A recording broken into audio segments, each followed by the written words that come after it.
So on the subject of squatting, there's an interesting I don't know, piece of information, a soundbite really. A misconception is actually what it is, that babies can squat. We should be able to squat just like them. Over time, we lose whatever, flexibility or a whole variety of things or reasons why we should be able to squat like a baby. This picture is actually from a pretty funny online article that says, you know why we can't squat like a baby? Because we're adults. It's a really simple but perfect statement. Let's look at this a little deeper than that though. You remember this guy. We're going to try to show this a little bit with our squat guy that you've seen before probably. And if not, take a look at that video here on YouTube. But here's a baby squatting. People go, wow, that's really deep and that's really awesome. And I don't know that we should put a bar on his back or anything, but it's the idea that we should be able to do that. And here's a funny picture or cute or whatever. But let's look at this. Because there's a lot of things that happen in the development of a human, maybe even in a dog too, I don't know. But certainly in a human that are very different between, well, babies, prepubescent people, post-pubescent people, and adults. And these not only extend from the idea of a baby's quest for information, which includes information through its body, and a desire. You don't have to say to a baby, okay, you're 10 months old, you need to pull up to the coffee table now. There's this constant quest to move forward. And people use that same idea with, well, someone has a stroke, we should be able to have them do the same things. Well, you might have to make them do the same things similarly. Not that they can't develop and create new pathways, but there's not a quest in an old person, or an older person. I'm an old person. But there's not a quest because we're just as happy to sit. We're not on that search anymore. It's part of development and we're developing right now, right? So anyway, back to the subject of squatting, a similar thing happens physically. And this is pretty cool. This is from, I don't even remember, somewhere online. They're talking about development of a child. And, you know, it's an illustration, and they'll talk about problems of illustrations and exercise some other time, but they're showing the rough proportions, physical proportions, bony proportions primarily, structural, of a baby versus an adult. And this plays right into our understanding of segmental proportions and how that enables or gets in the way of someone's ability to squat. And there are certainly other factors like what the world calls flexibility, which is a poor word, their mobility at each joint and that kind of thing. But you look at this baby, and if you take a look at segments from floor to knee, segments of what we could basically call femur or thigh, and then this trunk length, and one of the major center of mass influences, I know the whole world thinks the center of mass is in the pelvis, but you know, that's not true. Anytime you're changing a position outside of anatomical position. But there's a primary influence in the center of mass. The center of mass, one of the biggest chunks, is really high.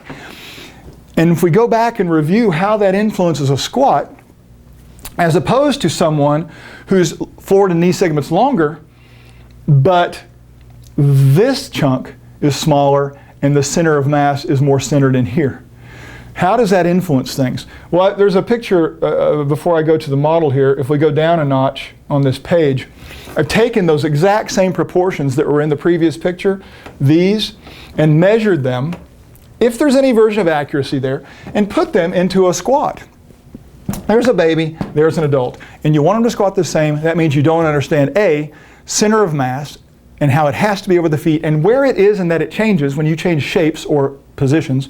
And B, segmental proportions, again, are lost on the world. So take a look. Here's a baby, and it's floor to knee, and its thigh, if we go back, well, if these represent the previous pictures, right? They're about the same length. So if I try to make these roughly the same length, and I'm going to very specifically put this torso in a position where the center of mass is higher. You know that if this was the center of mass, it couldn't be out here over the feet because it would fall, okay? So I'm going to take what is a major influence in the center of mass. I'm not saying it's all in the head, but I'm going to take this major influence. I'm going to make this line of force a little higher on the shoulders, if you will, than if it was lower with a center of mass down here, like an adult might have. What does that allow the baby to do? Well, does that look familiar? This is kind of the same thing we talked about in that earlier YouTube video, but assuming the ranges are there, and oh, by the way, have you ever seen a baby that had a little more flexibility, joint motion than an adult? Yeah, like all of them. You know how they come out, right? They're wadded up in a little ball, right? They're in there for like 9 months in a little ball, right? You get that. And all those joints are outside of the arms. The legs are completely collapsed, and they got significant range of motion, and they don't even really have bones yet. They're virtually little sharks. They've just got cartilage, right? So they haven't even developed yet in that sense. They're in the same way. I'm exaggerating, but you get it.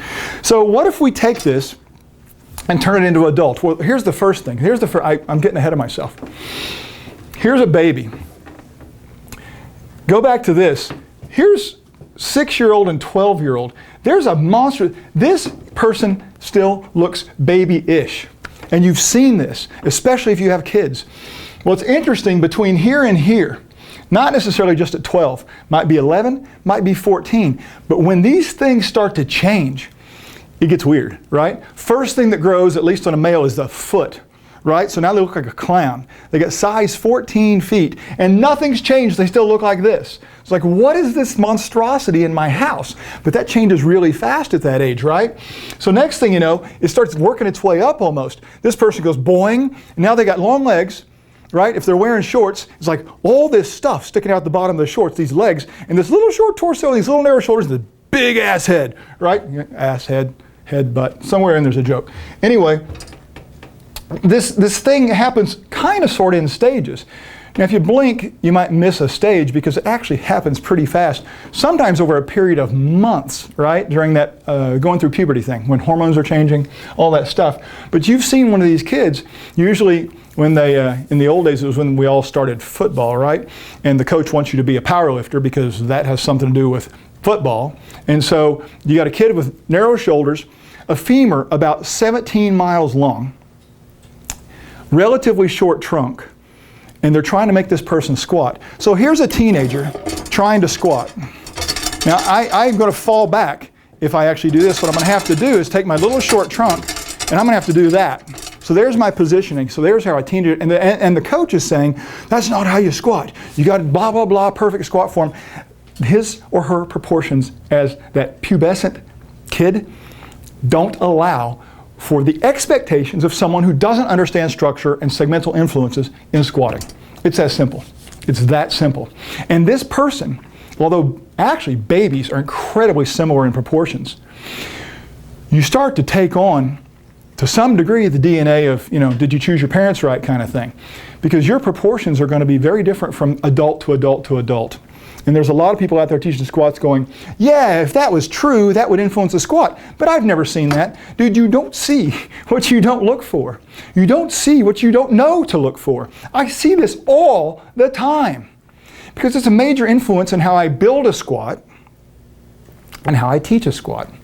And my expectations of the individual. I can't impose anything on them they don't bring in with them. That is a version of malpractice if we had any rules in this crummy personal training exercise industry, which we don't, obviously, because otherwise, well, another story, right? I get distracted. So anyway, we move on to more of these proportions that was, down here. And yeah, so maybe as the teen gets to adulthood, maybe the trunk catches up and it gets a little longer and all that kind of stuff. And maybe the center of mass kind of changes. And then we've got all the issues like where you place the bar, but you can only put it so high based upon the trunk length. There's another issue that's going to play into squats like we've talked about before. The percentage of load to body weight determines it's that percentage, and its positioning determines a lot about this. So how long is the trunk determines how high it can go. No matter how high it is on the shoulders or how low it is on the shoulders, if the trunk is only so long, there's only so much you can do. But with that predetermined link, there are little minor influences you can create by positioning and percentage. If the person weighs 200 pounds and they're squatting 100, that's not the same influence over their collective center of mass that if the person weighs 200 pounds and is squatting 400. It becomes the primary influence, and that changes how they squat on top of what they bring to the table. Mobility, in segmental proportions. So here's an adult, more of an adult squatting. In fact, I don't know how long that person's femur is. You know, if their femur is a little shorter compared to their floor to knee chunk here, then they get to be more upright. What they feel, what they perceive, and what's being primarily influenced by moment arms is going to change. And if all that's remotely confusing to you and I'm talking too fast, A, I had a lot of coffee this morning, and B, these are kind of prerequisites for understanding exercise in a detailed form. Moment arm. A lot of people go, oh, he just likes moment arms. I don't really care for them that much. I don't like them. But they are a required piece of information to understand in order to understand what's being worked in an exercise. And this becomes primarily a button low back thing, with this being the primary failure point because it often doesn't have the same tolerance that this might in some individuals. So none of these things should really surprise us. This idea that we should squat like a baby, the person who I stole that initial picture from was right, because we're not babies, because we're adults. And if we don't see the objective and observable changes between babies and adults, we shouldn't be commenting on squats.